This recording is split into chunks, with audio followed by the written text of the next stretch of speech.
So welcome to the brief honeysuckle workshop.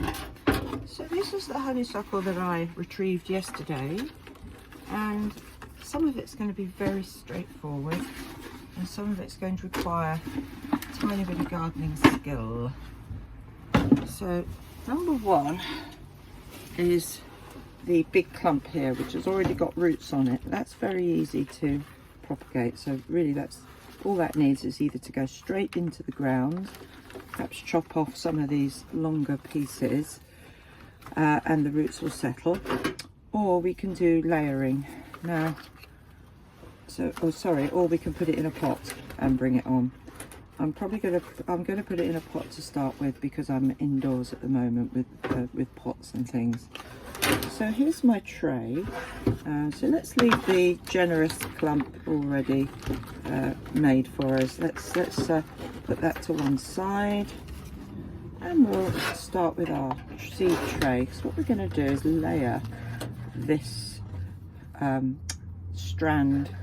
stem of honeysuckle, and what we're looking for is this bit here where the shoots are coming off from the main stem. That's the bit that has all the plant's energy and enzymes and what have you to produce new growth.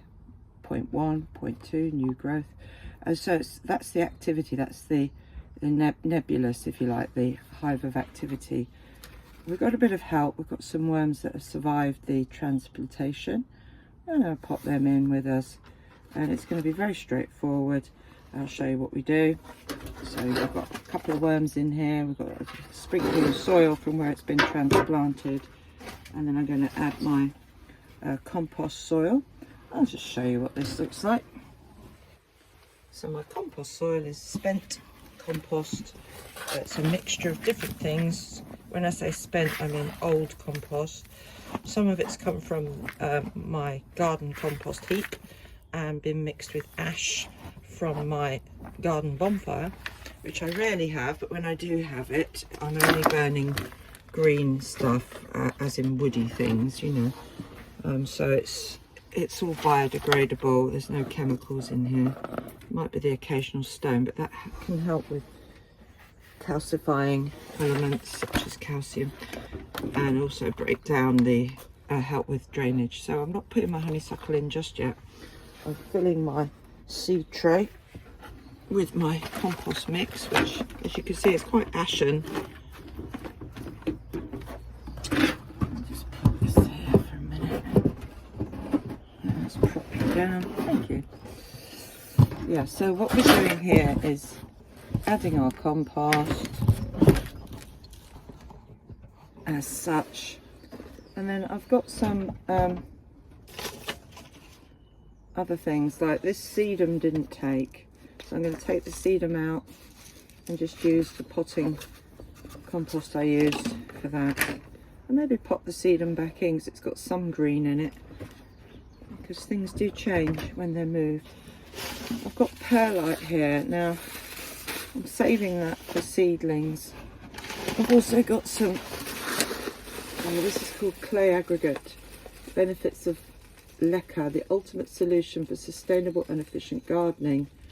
Leca ensures excellent drainage and air circulation. So I'm just sampling with that. I'm not going to do it in this instance. I thought I had some grit, but I might not have any grit to hand, so we'll go without the grit for now. So there's a layer of compost anyway. That's to start with. I just need to add a bit of, I have found some grit, so let's just place some grit on the top. Helps with drainage, and it helps with general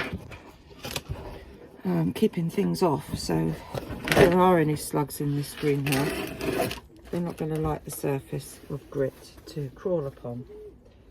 Okay, I'm looking for any more bits of spare soil I can use, and I think that'll do for now. I can top it up later, so that'll do for now.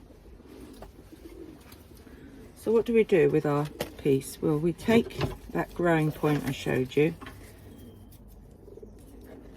which is over here, So there's our growing point, and we just cut either side of the growing point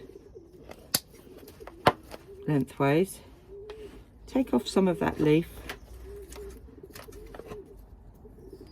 and then you place it into the soil.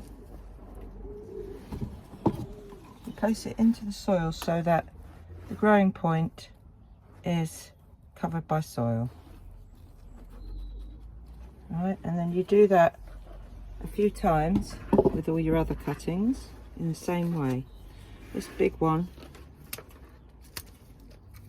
is going to be maybe one of the main pieces of growth in here. So that goes in.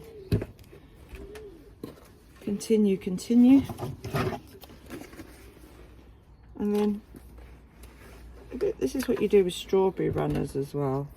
You've got to make sure that some is exposed to the light. So that's very important. Now another thing I'm going to try is just simple wood cutting. So I'm just taking a piece of that honeysuckle that was on the rooted one and putting it straight down lengthwise. Let's see if that takes as well. So it's a honeysuckle propagation trial. And another one there going in. And then I'm just going to add some water. And once I've done that, they'll be ready for propagation, respite, and see how they get on. When I say respite, I mean just let them quietly get on with it.